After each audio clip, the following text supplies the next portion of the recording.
Tagal ng recording.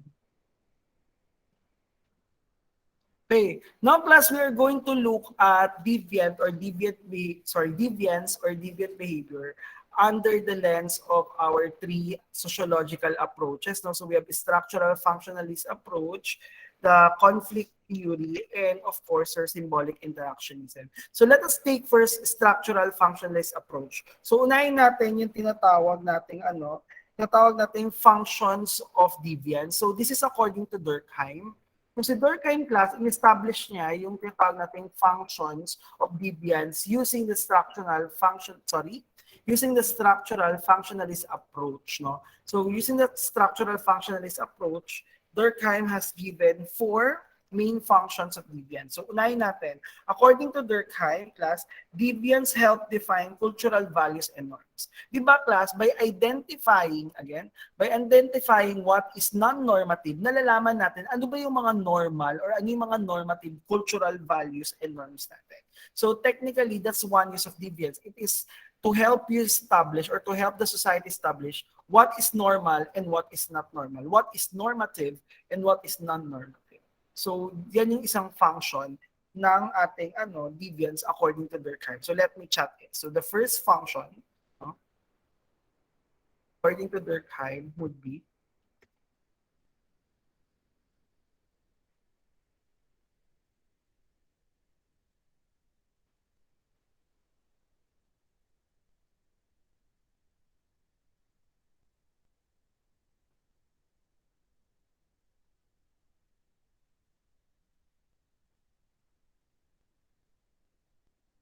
N. So that is the first function of deviance according to Durkheim. Now, the second function of deviance according to Durkheim class is that it actually clarifies our moral compass. Again, according to Durkheim, kinaklarify yung moral threshold or moral compass natin ng deviant behavior. Diba tulad nga ng sabi ko sa inyo kanina, yung deviant behavior natin, it is either within our moral threshold or beyond our moral threshold. So the deviant behavior can help us determine hanggat saan yung acceptable para sa atin. No, hangga't saan yung moral threshold natin in terms of deviant behavior. So it sets the moral threshold. It sets the moral threshold. Let me type it, accepted by the society. Ito yung second function. According to Durkheim, the second function would be it sets the moral threshold that is accepted by the society. So that would be the second function of your deviant behavior. Now, according to Durkheim also, another function ng ating deviant behavior is that it brings society together. Isipin niyo, di ba, nagkakaroon kayo ng group reaction, no? If you feel something that is non-normative or yung ginawa na isang tao na to is something that is non-normative, nagkakaroon kayo ng agreement sa isa't isa na ito dapat yung magiging reaction natin as a society. So in short class, deviant behavior also brings society together, by giving them harmonious reactions towards some kind of non-normative behavior or tatawag nating deviant behavior. So technically, the third function is that it brings society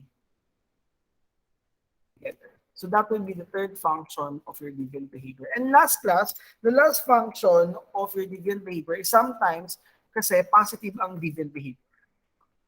Sometimes this deviant behavior can be positive. And if the deviant behavior is positive, it can be a catalyst for social change. An example class ng mga movement natin that became a catalyst for social change would be the feminism movement that is considered as a deviant movement in the 1960s. So makakamit pa tayo ng iba pang deviant behavior that can serve as a catalyst for social change ngayong class, panahon natin at the contemporary era and even in the future. So that is the four function of deviant behavior according to Durkheim.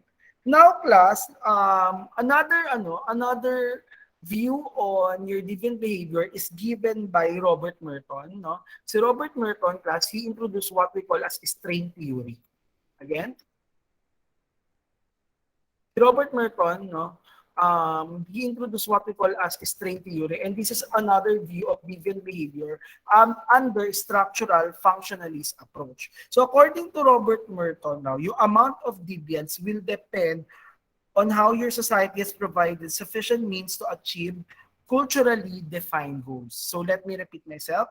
According to Robert Merton, pag sinabi natin string theory, no, we're speaking about here as the amount of deviance, no. Yung amount daw ng deviant behavior natin will depend plus on how our society provided sufficient means to achieve culturally defined goal. Kasi class, remember that our society, class, always have cultural goals. Yung society natin, meron yung cultural goals. Sige nga,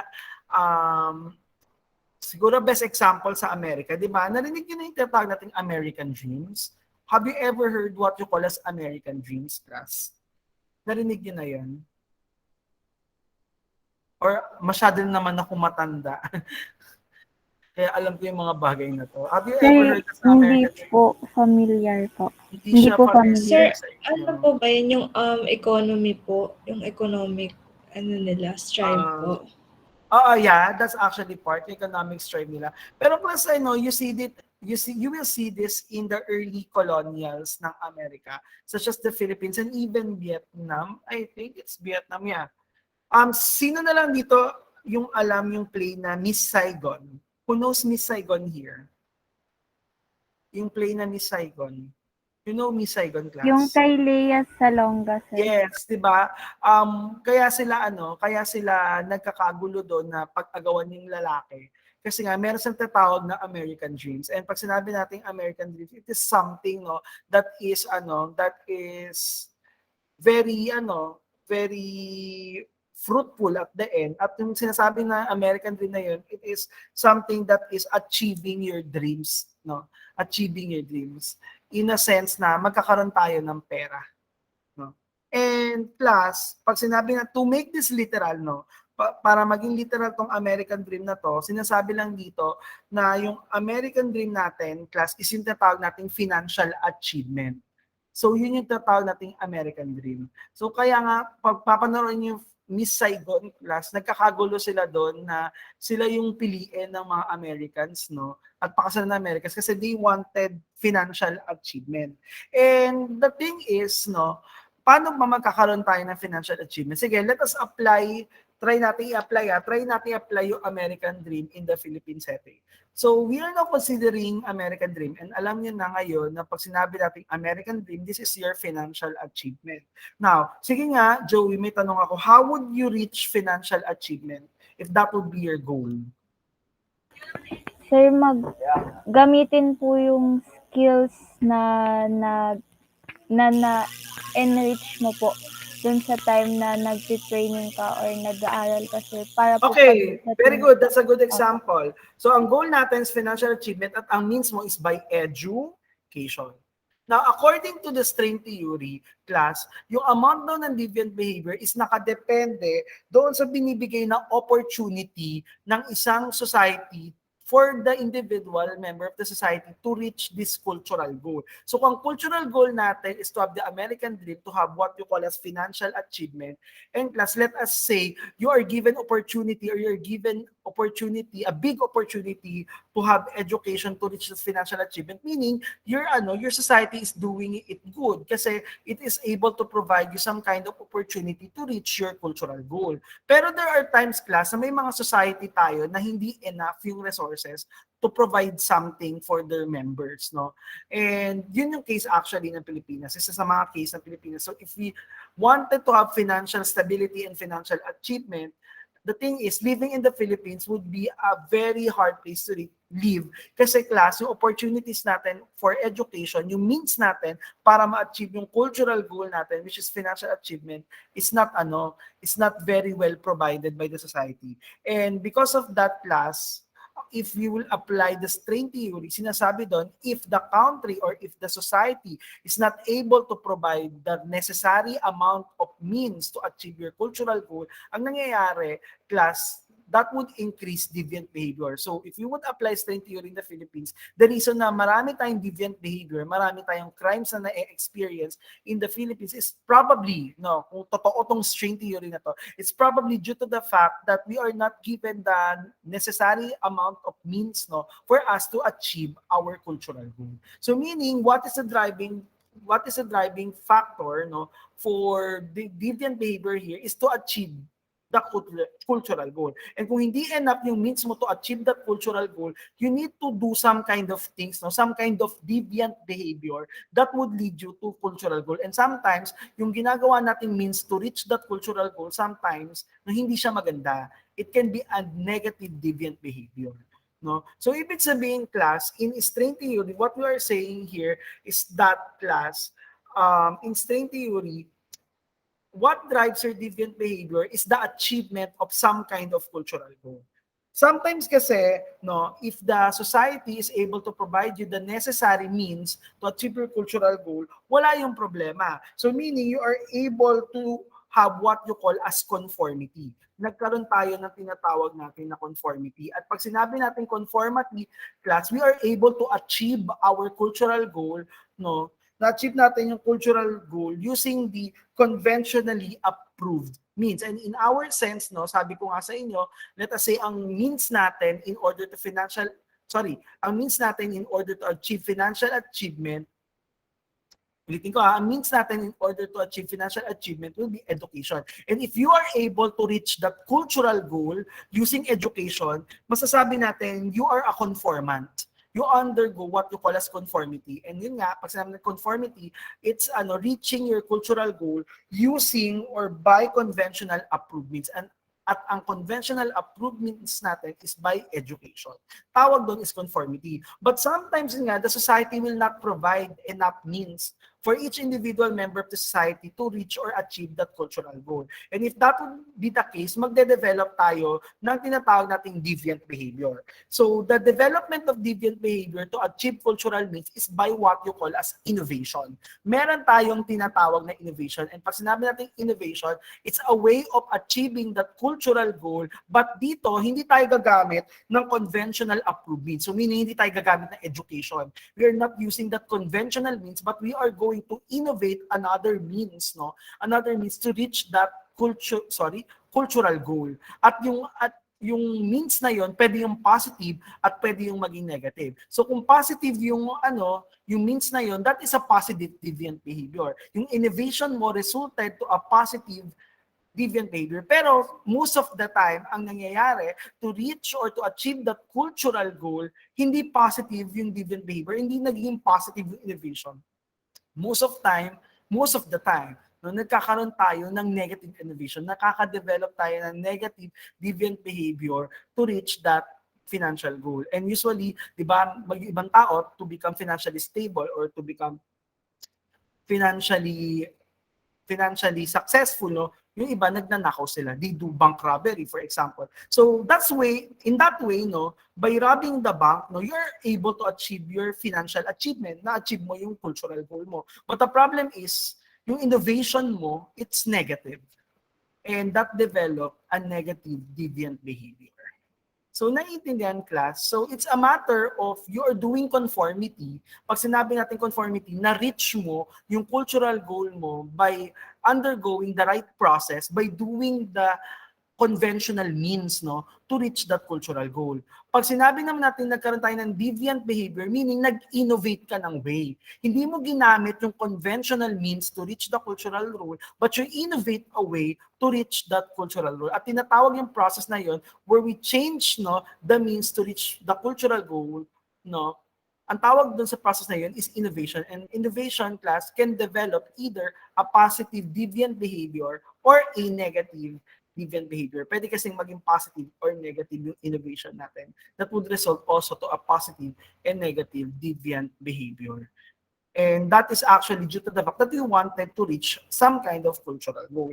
Ngayon, hindi naman laging nag-e-end sa conformity or innovation yung pag-reach ng cultural goal. Sometimes there are people who gives up, no? Nag-give up sila sa goal. And if this people, class, no, nag-give up sila ng goal kasi they don't want to do something bad. They don't want to innovate something that is not good, no? To have negative innovation. Kung ganun yung nangyayari, nagkakaroon tayo ng tatawag na ritualism. Pag sinasabi niyong ritualism class, you are giving up the goal. Nag-give up ka ng role kasi, pag sinabing ritualism, you are giving up the goal. Kaya ka nag-give up ng goal kasi you don't want to do some kind of innovation that will be negative. At dahil gusto mong iwasan yung negative means na yon o yung negative innovation na yon, ang ginagawa mo, you just give up the goal. You just give up the cultural goal. At ang tawag doon is tinatawag natin as ritualism. Now, meron din tayong tinatawag na retreatism. So this is a different case kasi dito, hindi lang yung goal yung give up mo, pati yung means. Sa ritualism kasi, wala kang means kaya give up mo yung goal. Dito sa retreatism, give up mo yung means kasi hindi ka naniniwala sa means, tas give up mo pa yung goal mo. So for example, yung estudyante, hindi siya naniniwala sa system of education. And because of that, give up niya yung means, no, of reaching that financial goal, and at the same time, give up niya na yung goal, for example. Nagkaroon na siya ng poverty. Let us say, nagkaroon na siya ng poverty trap, for example. Kasi both the means and the goal was given up along the process. So tawag doon is retreatism. Meron din naman class na tawag na rebellion. So this is a positive form of retreatism kung saan give up mo yung means, no? Saka give up mo yung goal kasi you are seeing something that is wrong with the means and the goal and you must change it. You must change it using what you call as counterculture. So kung meron kang pinopropose na counterculture that would change the means and the goal, no, tawag na doon is rebellion. That is what you call as rebellion. So what happens in rebellion is that there is a proposal of counterculture that would change the means and the goal. There is a new means and a new goal to be set.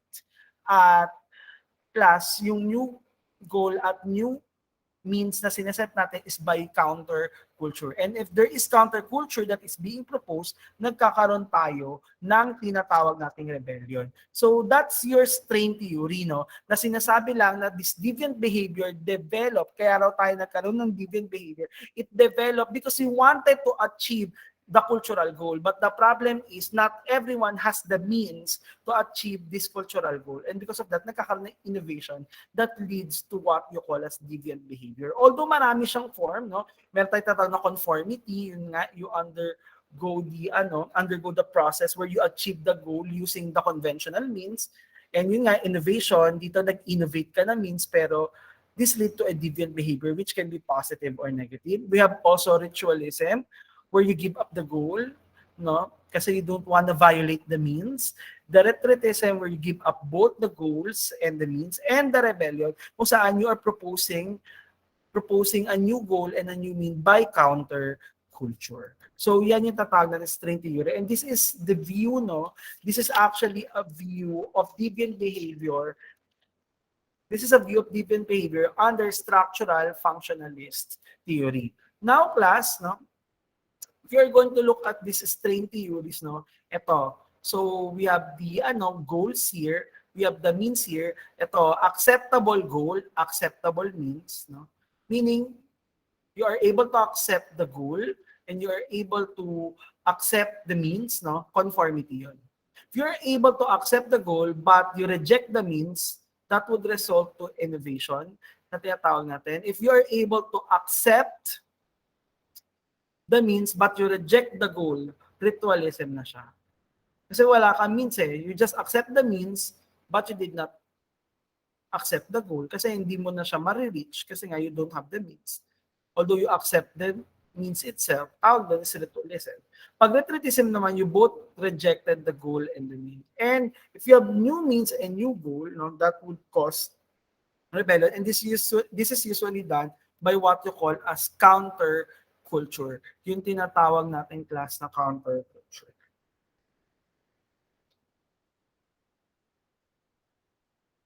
Okay. Now class, no? Let us go to what we call as the symbolic interactionist theory, no?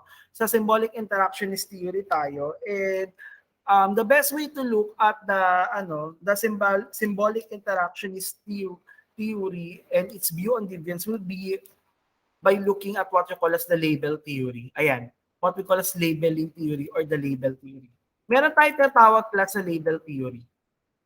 We are done with the structural functionalism. We are now looking at the symbolic interactionism theory. And under symbolic interactionist theory, in order for us to understand deviance under this critical perspective, ang gagawin natin, we are going to look at what you call as the labeling theory or the label theory. So, sinasabi dito sa label theory, it is people who label deviance. Tao ang nagle-label ng deviance. At meron tayong tatawag na primary and secondary deviance. For example, class, no? Let us say, for example, si Joey. For example, sige nga, Abby. Abby, di ba you are a good friend of Joey? Tanong mo siya, sir. Hindi, joke lang. Yes po. You're a good friend of Joey. Ikaw, Sir, hindi kunyari, ako sure. Hindi daw siya, sir. okay, Deviant na si Joey, sir.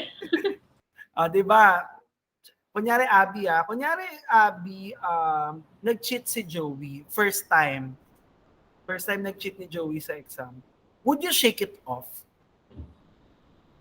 Yes po. Okay. You would shake it off. Usually minor, para sa iyo, it's Yes just a po. First minor time po eh. deviance. Oh, first Opo. time it's a minor deviance. It's a chance behavior. At dahil chance behavior siya, hindi mo siya bibigyan ng grabing punishment. You will just shake it off. Pero sige, kunyari, ang nag-cheat is someone that you know na pasaway sa loob ng class. Would you just shake it off? No po, sir. Okay. Because, ano po, Sige, I sige. know po. Kasi, for me po, kasi I know Joey, kaya maybe nahirapan lang po talaga siya. While yung other na I don't know po, maybe it's, ano po, a continuing habit po na kailangan interventional. But, hindi ko po sila kilala. So, yun po yung view ko sa So ano ikaw, nila. sinong mas bibigyan mo ng mas intensified na sanction? Si Joey or yung batang yun? Yung sa example natin. Yung pangalawang, yung others po. Okay. Okay, actually what you did is that yung ginawa mo kay Joey, no? Yung ginawa mo kay Joey, we call that as primary deviance, no? Ginawa mo kay Joey, tinatawag mo siyang primary deviance, at yung ginawa mo sa pangalawang bata, that is called as secondary deviance. And usually, yung secondary deviance is due to your labeling. Dinabel mo kasi agad yung bata, knowing, no, meron ka ng preconceived notion na masama tong batang to. So, bibigyan ko siya ng intensified sanction. That is what you call a secondary deviance. You are now giving or you are now developing a stigma. Nagde-develop ka ng stigma sa bata na yan based on your preconceived notion. And pag sinabi natin stigma class, when we're speaking of stigma, this is a negative master status, no, of an individual. So kunyari, yung bata ngayon na nahuli nag-cheating at pasaway siyang batang yun, dahil nga bibigyan mo siya ng intensified negative sanction, nangyayari, nakaka-develop siya ng stigma at yung ibang tao sa paligid niya, mapaperceive yung stigma na dinevelop mo out of the child by labeling. So nagkakaroon siya ng label or nagkakaroon siya ng negative stigma, no? Kasi yung stigma na yon na binigay mo due to your intensified sanction, siya na yung naging master status ng batang yon. And ibig sabihin class, he or she is labeled due to he or she is labeled due to some kind of social concept, due to his or her social identity, and due to his or her interaction with other people. So nakita, class, na by that, no, you are labeling that person. Thus, pag linabel mo yung taong yun, you are actually giving him or her a stigma, a negative master status. No? And because of that, there is a continuous development of deviant behavior. Meaning, ikaw ang nag-develop, no, or ikaw ang nag-label ng deviant behavior dun sa taong yun. Kasi 'di ba, pareho lang naman silang ginawa ni Joey, but at the end of the day, you give her or him a much intensified sanction kasi you labeled him or her with a stigma, no, with a negative master status. So the thing is, anyways, no, ibig sabihin lang nito, class, according to the labeling theory, it's actually how we label people. Deviant behavior is how we label people, how we give stigma or a negative master status to people. And remember, yung pag-label natin, class, pwedeng retrospective or pwedeng prospective. Ang ginawa mo kanina, retrospective, saan mo binase yung labeling mo sa kanya? Sa mga previous event or sa Sa mga next events? ano, sir, previous events and sa relationship po. Previous events. So tawag doon is retrospective labeling. Kabaliktaran ng retrospective labeling is yung tatawag nating prospective labeling. Okay, another theories that we can see under the symbolic interactionist approach, yung tatawag nating class na differential association. Pag sinasabi nating differential association, kung kanina tayo nag-associate, we lessen the deviance. No? Again, according to differential association, no, nag-associate tayo sa group, sa group class with lesser deviance. To lessen also our deviance. Ikaw, kumbaga kayo class, ikaw kunyari, baste, you are going to a group, with lesser deviance so that you can also lessen your deviance. So tawag doon is differential association. No, diyan na-apply yung tatawag nating birds of a feather or birds of the same feather flock together. Kasi you will presume na in order to lessen my deviance, you will group or you will associate yourself with a group with lesser deviance. No? Thus, you're associating yourself with others with less deviance also. So yun nga, that would be applied. The birds of the same feather flocks together. Meron din tayo tatawag na control theory. And sa control theory class, control theory anyways, when we are speaking of control theory class, this allows the avoidance of deviance and the consequence of a behavior or action. No? So, pag control theory, we comply to social norms to avoid deviance. So, pagkakaiba sa differential association, ina-associate natin yung sarili natin with a group with less deviance to lessen our deviance. No? That is for differential association. Samantalang in control theory, we can actually avoid deviance by social control or by control class, and by avoiding deviance and the consequences of behavior or action, we are doing or we are what do we call this, practicing normative values and attitudes. Okay, so that would be for control theory. Now, class, the last theory that we are going to look at is yung tatawag nating conflict theory. So, tulad na ng sinasabi ko sa inyo, ang link sa conflict theory naman, ang link ng deviance natin, ang link ng deviance natin is that our deviance is a threat to a social class. Kaya natin linilabel ang behavior as deviance kasi we see that this behavior is some kind of threat to a social class. Di ba, remember, in conflict theory, ang goal natin is to protect our power over other social classes. That is our goal in conflict theory. And kaya tayo nagle-label ng mga behavior as deviant behavior kasi we see other behavior as something that is threat to the power of our social classes. It is actually a behavior of less powerful people, and yung behavior na yon that they see as threat, it is labeled as deviant behavior. So keep in mind na yung norms natin is political in nature. Again, it's political in nature yung mga norms natin. At ang goal talaga niyan, if we would apply the conflict theory, ang reason bakit tayo may mga norms and values, it's actually political in nature. It's to protect the power of a social class.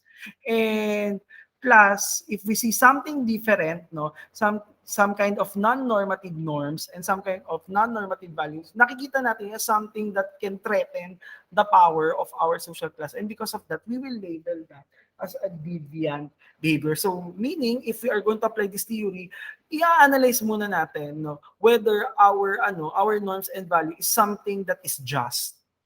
Kasi possible din that even our norms and even our values are not just at all. At malay nyo, yung deviant behavior pala ang mas just over the other norms and values. Yun nga lang, it is being protected class by a specific social class or the predominant social class in order to protect their power. Kaya ililabel natin yung other norms or non-normative norms and values as deviant behavior. And plus, that's all we have to discuss.